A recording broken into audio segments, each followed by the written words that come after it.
The area that is now the Colony, Texas, has roots dating back to the early 1840s.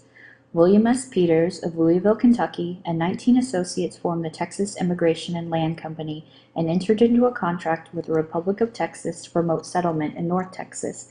This contract required the land company, more commonly known as Peters Colony, to survey 16,000 square miles of land, recruit settlers, and issue land titles within the contract boundaries, which was often referred to as the colony. In exchange for 640 acres of free land, new immigrants were obligated to build a cabin, cultivate at least 15 acres of their land, and pledge allegiance to the Republic of Texas. In 1844, Willis Stewart became the principal investor in Peters Colony, and he moved the company's headquarters from Farmers Branch to Bridges Settlement. Founded in 1843, Bridges Settlement was the first community in Denton County. It was named after John and Mildred Bridges and their children, William, David, and Elizabeth, who had emigrated from Greene County, Illinois. Several of the original colonists, including members of the Bridges family, are buried in Bridges Cemetery, which is located on the family's original land grant in the eastern part of the colony. The land surrounding the Peters Colony headquarters building was known as Stewartsville. This location, near the northwest corner of present-day Memorial Drive and Main Street, boasted the area's first post office and general store. The headquarters would remain in the area for 8 years until it was destroyed by a fire in the Hedgecoats War of 1852. On July 16, John J. Good, who would later become mayor of Dallas, led a raid of angry land speculators in an attempt to seize company records and depose of the company's unpopular agent and chief surveyor, Henry O. Hedgecoats. Hedgecoats and his clerk, Stephen Venters, were warned of the raid and escaped with many of the company's records, which they had hidden in a nearby field.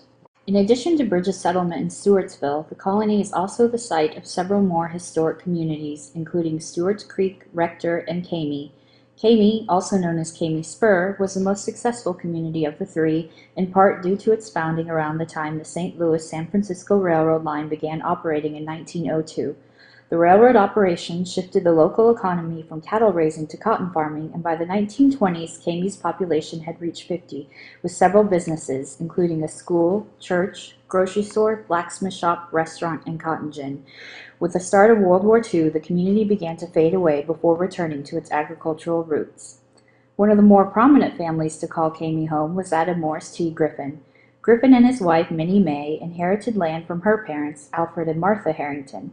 The Harringtons purchased 640 acres of land from Thomas Allen West, an original Peters colonist, during the 1850s for the price of 20 sheep and a saddle horse, minus the saddle. Griffin became a prominent landowner and businessman who fathered 9 children, each of whom received 100 acres of land upon marriage. 125 years later, Fox and Jacobs, a Dallas-based residential land developer, would purchase almost 800 acres of land from the heirs of Morris T. and Minnie May to help build the colony.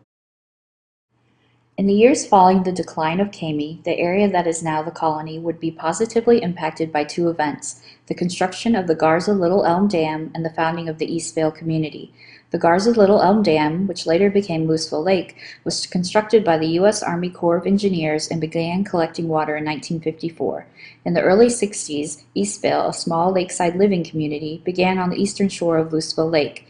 Eastvale grew to a population of 600 before consolidating with the colony on August 11, 1987. In 1973, Fox and Jacobs purchased approximately 2,500 acres of land south of Eastvale and east of Louisville Lake for a housing development. They chose to name their development the Colony because they felt a strong sense of kinship with Texas's early developers and wanted to memorialize the spirit of Peters Colony providing a new way of life, a goal Fox and Jacobs had for their own development. A municipal utility district was formed to provide public water services to the development, and in 1974 street construction began, with many streets being named after early settlers. The first families moved into their homes in October 1974, and by January 1977, the colony had approximately 5,000 residents and voted to incorporate as a city. There were many firsts. Fox and Jacobs built and donated a fire station in 1975. In 1976, both the First Baptist Church and the First United Methodist Church broke ground in September. In 1977, Camey Elementary School opened with 693 students. In 1978, the police department purchased their first marked fleet, retired Texas State Trooper cars. By 1979, voters approved the Home Rule Charter, and in 1982, the Colony Public Library opened its doors for the first time. In the 35 years that had passed since its incorporation, the colony has continued to grow and prosper.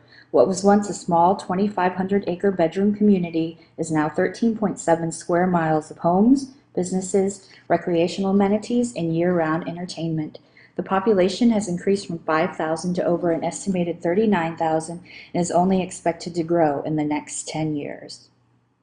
For everything from financial reporting, economic excellence, and real estate developments to superior shoreline trails, nationally recognized golf courses, and the promotion of play in the community, the colony continues to earn prestigious awards and honors.